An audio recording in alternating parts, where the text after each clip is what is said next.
আমাদের দেশে বিভিন্ন সংস্থা আছে, অনেকেই হয়তো যারা দেখছেন তারা নেট চালান দেখেন, বিভিন্ন সংস্থা আছে।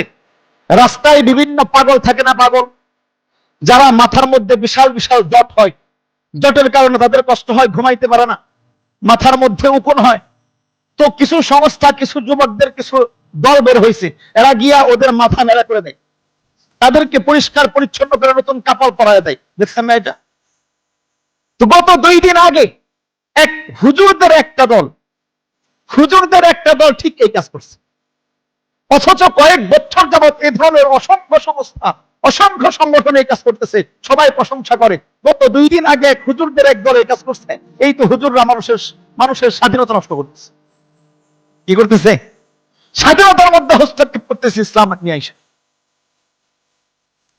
এটা একটা সামান্য উদাহরণ মাত্র। প্রত্যেকটা ক্ষেত্রে, সামাজিক ক্ষেত্রে যেখানে ইসলামের কোনো ত্রুটি যদি পাওয়া যায়, হুজুরদের কোনো ব্যাপার যদি পাওয়া যায়, অনেক বড় কিছু দেখানো হয়। বলেন, প্রত্যেকটা খাতে ইখতিলাফ আছে না? ইখতিলাফ আছে না? ডাক্তারি খাতে আপনি এই ডাক্তারের কাছে যান, আপনার এই রোগের এই চিকিৎসা দিবে, আরেক ডাক্তারের কাছে যান, দেখবেন চিকিৎসা ভিন্ন। হয় কিনা? নাকি সমস্ত ডাক্তার একই চিকিৎসা দেয়? চিকিৎসা ভিন্ন আছে কিনা? সবাই পিএইচডি দারি, সবাই ডিগ্রিধারী ডাক্তার, কিন্তু দেখবেন চিকিৎসা ভিন্ন হয়। ওইখানে কোনো সমস্যা নাই।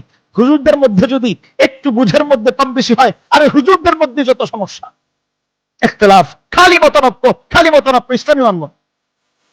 আমাদেরকে কি করা হয়? এটা বড় কঠিন করে দেখানো হয়, ইখতিলাফকে বড় খারাপ ভাবে দেখানো হয়। অথচ ইখতিলাফ কোনো খারাপ কিছুই না।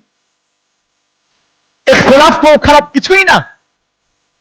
কোরআন ও হাদিসের ব্যাখ্যা নিয়ে একটু এদিক সেদিক হইতেই পারে, স্বাভাবিক ব্যাপার। আমার বুঝ আপনার বুঝ তো এক না, বুঝের মধ্যে কম বেশি হইতে পারে।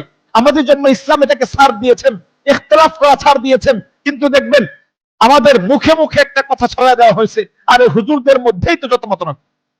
আমরা বলি না এটা? আমরা নিজেরাও বলি, অথচ এই কথাটা আমাদের জেহেনের মধ্যে ঢুকায় দেওয়া হয়েছে। মতানক্য থাকবে, আপনি যাচাই করবেন, আপনি বাছাই করবেন। আপনি যখন বাজারে যান, বেগুনের দোকান কে 1টা নাকি 10টা? ভ্যানে ভ্যানে বেগুনের দোকান। আপনি তো সব দোকান থেকে বেগুন কিনেন না, আপনি যাচাই করে কিনেন কেমনে? এই বাজারে তো ওষুধের দোকান অনেকগুলা, আপনি তো সব দোকান থেকে মন চাইলে ওষুধ আনেন না, নির্দিষ্ট ডাক্তারের কাছে গিয়ে ওষুধ নিয়ে আসেন। কেন আনেন? আপনি নিজে যাচাই করছেন, যাচাই করার পরে আপনার বুঝ হয়েছে এখান থেকে মনে হয় সঠিক। আপনি কি বলেন, এই ওই ডাক্তারকে এই বাজার থেকে উঠাইয়া দাও? এটাকে আমরা বলি। তো ওই ডাক্তারের চিকিৎসা আমি ভালো হই নাই, অতএব ওই ডাক্তারকে বাজার থেকে উঠিয়ে দেওয়া হোক, এরকম আন্দোলন আমরা করি। কিন্তু হুজুরদের মধ্যে একটু ব্যাপার হইলেই আমাদের মাথা নষ্ট। আরে বলে কি, এই হুজুর একটা বললো, ওই হুজুর দিকে আরেকটা। এটা ইসলামের ব্যাপার বলতেছি, আমাদের সামনে ইসলামকে কঠিন করা হয়।